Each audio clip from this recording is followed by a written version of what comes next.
Hello everyone, Michele Brandt here with Fairway Independent Mortgage. Hope everyone's doing well this Monday afternoon. Sorry for the couple hour delay. We went on to go live at noon and Facebook seemed to shut down. So that was clearly a sign we needed to wait a little bit longer. So now here we are coming at you live.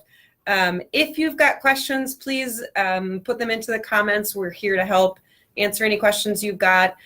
Today we're going to be focusing a little bit more on how to move up when you're buying a house. So you own a house now, you really want to get that next house either by downsizing or upsizing. That can work either way, and you don't know how to do it. How do you get from point A to point B with as little stress as possible?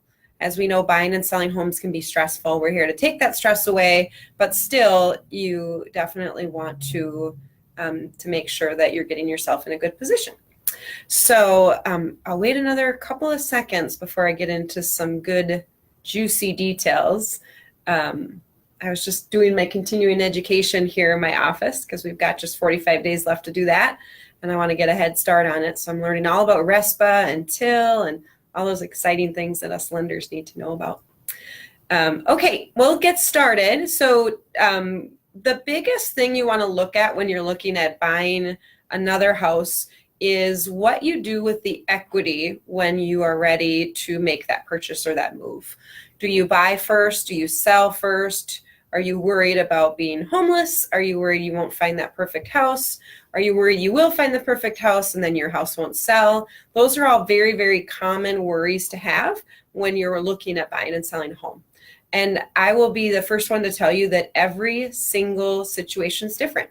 It's different for every buyer, what their trigger is. It's different for every seller, what their timeline is. So it's really important that you get a good team of professionals to take a look and make sure that you're doing what's best for your situation. So working with a good real estate agent and a good mortgage person that are on the same track is going to be extremely important to make sure this is as stressless as possible. So how do you pull the equity out of your house? Let's say you have a bunch of equity in your home, you want to buy a new home, and you just don't know how to get from point A to point B without, making it all work on the same day. In a perfect world, you would buy a house and sell a house on the exact same day. Your equity would actually transfer from house A to house B. We would do that mortgage for you for house B, and you'd go on to live happily ever after. The reality of the world is that isn't always what happens. So occasionally we'll have somebody absolutely fall in love with the house, want to make an offer on it before their house might even be on the market or listed.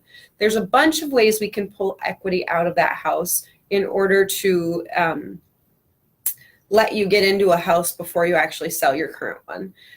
Number one, you want to make sure that you qualify for both mortgage payments because you will have to do that. So qualifying for the new house payment as well as your existing house payment. Number two, you really want to take a look at your finances to make sure that you're comfortable floating two mortgage payments for some time. Keeping in mind that when you when you buy your house, you won't have a payment for about 45 to 60 days after our closing. So there is still that time in between, but you want to make sure that you're comfortable and that you've got the resources to handle those double payments should you need to for a month or two. So let's say you're comfortable doing that, you've got equity in your house, you fall in love with this home, and you are ready to make an offer without having yours on the market. There are really quite a few options that you have. Probably the most common one that you hear is getting a bridge loan. And that's essentially obtaining short-term financing so that you can essentially bridge the gap from your sale to your purchase or your purchase to your sale. So you would take out a loan with a bridge loan company, and we work with a bunch of great ones, on your existing property that you own. So we'd get an appraisal on that property, and you can usually pull out up to 80% of the home's equity, and you'd get that mortgage, and then you'd use that as your down payment on your new house. If that's 20% down, if it's 10%, whatever the down payment is, you would just take those funds from the bridge loan and apply them to our purchase. Close on that property and then go about to sell your house. When you go to then sell your current house, you'd pay off whatever first mortgage financing you have, and then that bridge loan acts as a second mortgage and you pay that off as well. So that's one popular way to do it. The drawbacks of that is that you'll have to get your current home appraised, and sometimes that appraisal can come in a little bit lower than what you were hoping for.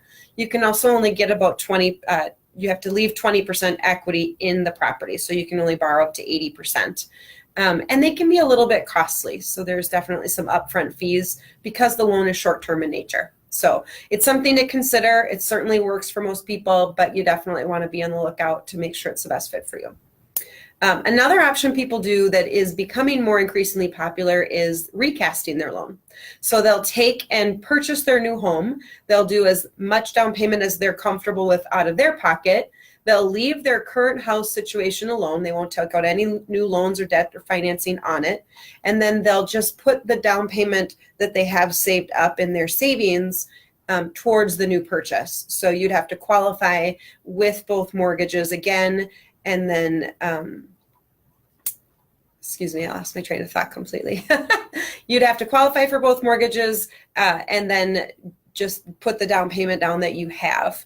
And then the recast option occurs when you sell your house. You can take the lump sum of cash and equity that you made from the sale, and you can apply it towards your current loan on the new house. And it's called doing a recast. It usually costs $200 to $300, and there's usually a minimum of $10,000 that you have to have in order to do the recast, but it essentially resets the loan. So when you're dealing with a regular mortgage, you have a 30-year fixed mortgage, your payment doesn't ever change when you make more payments, right? So let's say you have a $200,000 mortgage and your principal and interest payment's $1,500. If you were to make $1,600 payments, it doesn't make your mortgage payment change because it's an installment loan. So you will shorten the amount of interest that you pay over the life of the loan, but it definitely doesn't change the payment like a credit card bill would. With the recast, it actually does allow you to change that payment. So you would take your chunk of equity from your sale and you would apply it to that mortgage that we had taken out 1 month after, 6 months after. There's no time limit on when you can do that. You pay the fee and then they'll recast or re-amortize your loan. So it allows you to have a new principal and interest payment once you apply that cash from your sale over to the next loan. So that's called a recast, and that's pretty popular. There are some restrictions with what types of loans you can have, so it's important that you look at that as an option before you get too far involved in which loan you're going to go with. Another option we do see people taking advantage of is doing lines of credit. And so they would apply for a line of credit on their current existing property, and then they would either use that to fix up their current house in order to get ready to sell it, or they would just have it available when the time is right for them to go in and purchase the new home and take that line of credit out to apply towards the down payment. Then when you sell your house, you pay that line of credit off in addition to your first mortgage. So those are the main ways to pull equity out of that house in order to purchase a home without having to sell it first. Again, you want to make sure that your risk tolerance is okay and that you're comfortable with that option. Trying to think if there would be anything that else would be beneficiary to you guys. Another thing to consider when you're looking at buying and selling is contingencies. So in an ideal world, you would put a contingency on selling your house on the new purchase agreement so that you wouldn't be stuck or on the hook for both mortgages, but that always isn't the case to do. So if you have that financing contingency in place or buying contingency, you'll want to weigh the situation of the pros and cons in that. Some of the things that you can do to strengthen your offer when you have to write a contingent offer is having a lender actually make a phone call to the listing agent to let them know that you're definitely qualified and that you're in a really good position to buy their house and that you feel good about that house selling or what have you. So there's definitely some tactics when it comes to contingencies, and that's where working with a really good real estate agent is going to be most beneficial. So that's what I have for you guys today. It's short and sweet. Just wanted to connect and let you know about how to do that upgrade without having to necessarily do the traditional buy and sell on the same day. It can be done. It can be done with not a lot of stress. And we hope you enjoyed the video. Thank you.